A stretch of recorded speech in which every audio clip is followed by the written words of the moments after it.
Suara Chandra Haris serak dan dekaden dan berkata, "Di mana kamu, menantuku sayang?" Tama berkata, "Aku sedang minum kopi dengan seorang teman di luar untuk membicarakan sesuatu." "Apa ayah ada perlu denganku?" Chandra Haris berkata, "Menantu yang baik jika itu nyaman bagimu. Datanglah ke universitas untuk lansia menjemputku. Aku benar-benar sedang tidak enak badan dan ingin mencari seseorang untuk diajak bicara."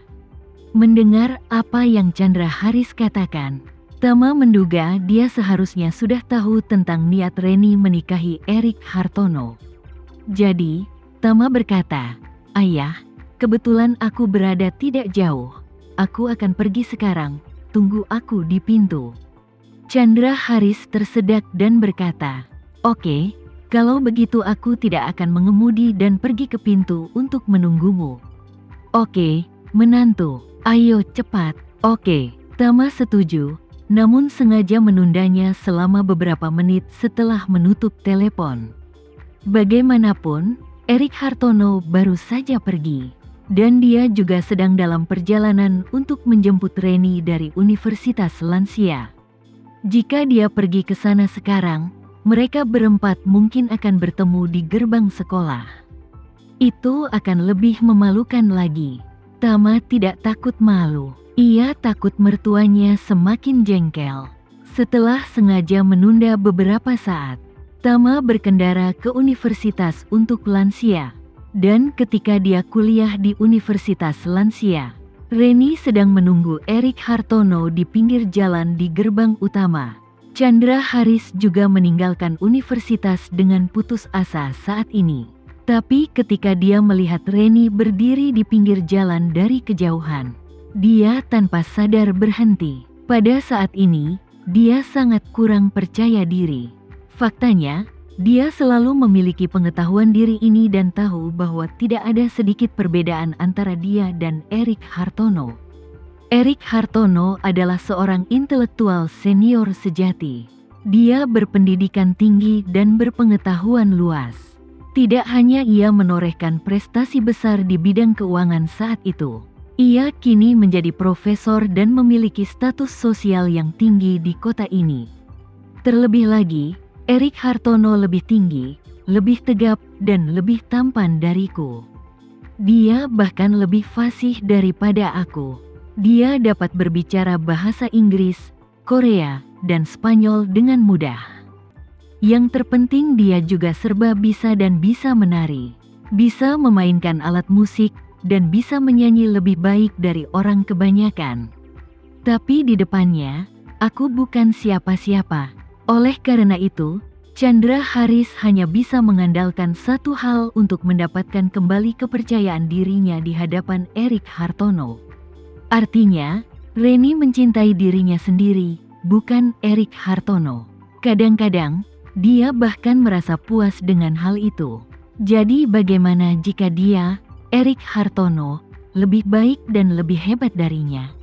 Wanita yang menyukainya tidak menyukai pria ini, tapi malah menyukainya selama lebih dari 30 tahun. Hal-hal seperti hubungan sangat tidak masuk akal. Tapi sekarang, satu-satunya keuntungan yang dia miliki untuk menyelamatkan mukanya telah hilang, dan bahkan diambil oleh pihak lain dan menjadi keuntungannya, yang membuatnya merasa semakin rendah diri. Oleh karena itu, ketika dia melihat Reni menunggu Erik Hartono dari kejauhan, reaksi pertamanya adalah segera berpaling. Temukan pohon yang lebat, dan gunakan batangnya untuk menutupi wajahnya. Tak lama kemudian, Erik Hartono mengemudikan kendaraan energi baru dalam negerinya ke pinggir jalan. Chandra Haris bersembunyi di balik pohon, diam-diam memperlihatkan satu matanya untuk melihatnya dari kejauhan. Dan mau tidak mau bergumam pada dirinya sendiri, "Kamu berani keluar dengan mobil rusak seperti itu. Kuncinya adalah kau bahkan tidak memiliki kaca film di atasnya. Kalau itu aku tidak akan bisa mengangkat bagian depan mobil ini." Sementara dia mengeluh dengan suara rendah, Reni sudah duduk di kursi penumpang dengan Erik Hartono dengan senyuman di wajahnya. Kemudian terjadilah adegan yang membuat Chandra Haris pingsan. Reni dan Erik Hartono tanpa sadar saling mendekat, dan kemudian dilempar ke sandaran tangan mobil. Faktanya, dua kekasih paruh baya dan lanjut usia ini biasanya relatif pendiam. Setelah bersama, mereka jarang sekali mesra di luar. Namun keadaannya sangat berbeda hari ini. Karena mulai saat ini mereka sebenarnya akan mulai mempersiapkan pernikahannya, yang merupakan tonggak baru dalam hubungan mereka. Terlebih lagi, Reni sangat tersentuh dengan tindakan Erik Hartono.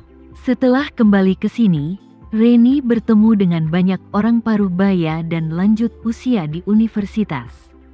Dan juga melihat beberapa orang paruh baya dan lanjut usia jatuh cinta. Menurutnya, orang paruh baya dan lanjut usia di sini jarang menikah saat sedang jatuh cinta. Dan lebih sering masing-masing dari mereka menetapkan kondisinya sendiri. Seperti disebutkan di atas, kedua belah pihak bernegosiasi secara damai, seperti halnya negosiasi kerjasama bisnis. Jika memungkinkan, mereka akan menjadi mitra secara langsung. Namun, demi diri mereka sendiri dan anak-anak mereka, mereka jarang memilih untuk menikah atau mengadakan pernikahan. Situasi di Amerika juga cukup istimewa. Kebanyakan orang Barat lebih berhati-hati dalam menikah. Banyak orang telah bersama selama bertahun-tahun dan memiliki beberapa anak. Tapi mereka tetap pacaran. Mereka bersama dan memiliki anak bersama. Membesarkan anak tidak selalu berarti menikah. Ketika banyak orang yang benar-benar memasuki aula pernikahan, mereka mungkin sudah memiliki anak. Justru karena lingkungan inilah ketika orang-orang tua di Barat jatuh cinta. Seringkali mereka hanya jatuh cinta, dan paling banyak berkembang menjadi hidup bersama, dan sangat sedikit yang menikah. Tapi Erik Hartono bertingkah seperti pemuda yang sedang jatuh cinta. Mengajak gadisnya jalan-jalan, mempersiapkan upacara lamaran di pantai tanpa memberitahunya, dan berlutut untuk melamar dengan sebuah cincin. Tindakan ini menggerakkan Reni dan memberinya rasa aman yang belum pernah terjadi sebelumnya. Kini, Erik Hartono telah mengambil langkah maju yang besar dalam pernikahan mereka berdua. Dan telah menetapkan tanggal pernikahan hanya dalam 1 minggu, yang membuatnya semakin bahagia. Ciuman tersebut juga merupakan gambaran terbaik dari mood kedua orang saat ini. Namun, Chandra Haris yang menangis dari lubuk hatinya dan mengintip dari kejauhan, membuatnya semakin tertekan. Setelah keduanya berciuman selama beberapa detik, wajah mereka dipenuhi dengan senyuman bahagia dan cerah. Lalu Erik Hartono pergi dengan gembira. Ketika Chandra Haris melihat mobil itu menghilang di tikungan, hatinya hancur dan putus asa. Dia meluncur ke tanah dengan punggung bersandar pada pohon sikamor. Air matanya terus mengalir seperti bendungan yang jebol. Dia sangat marah, bahkan tanpa sadar dia membanting ke tanah. Dia meninjunya beberapa kali, tapi untungnya di tanah. Kalau tidak, jari-jarinya akan terluka. Pada saat ini, suara yang familiar terdengar lagi. "Wakil Presdir, ada apa denganmu?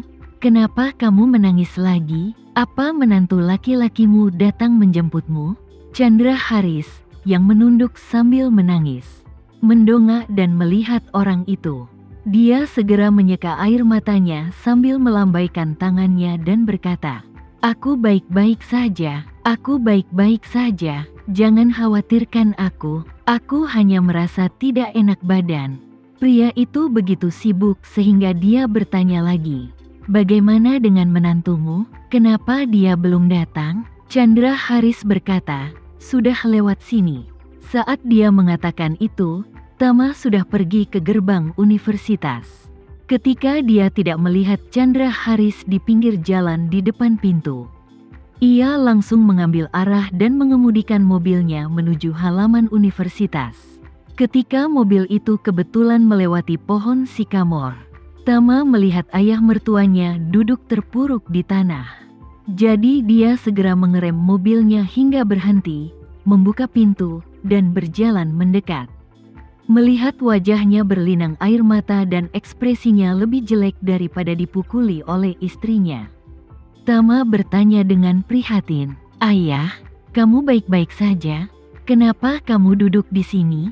Tama bertanya dengan sadar, tapi juga untuk membuat penampilannya lebih nyata. Saat Chandra Haris melihat Tama, keluhan di hatinya langsung menemukan jalan keluarnya. Tak terkendali, dia langsung menangis, yang keluar dari matanya dalam sekejap.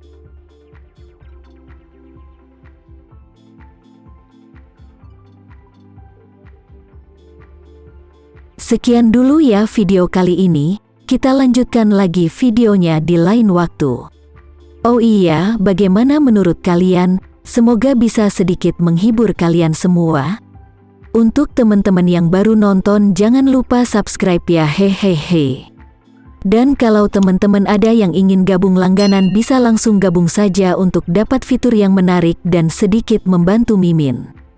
Terima kasih banyak sudah menonton, sampai jumpa lagi, bye.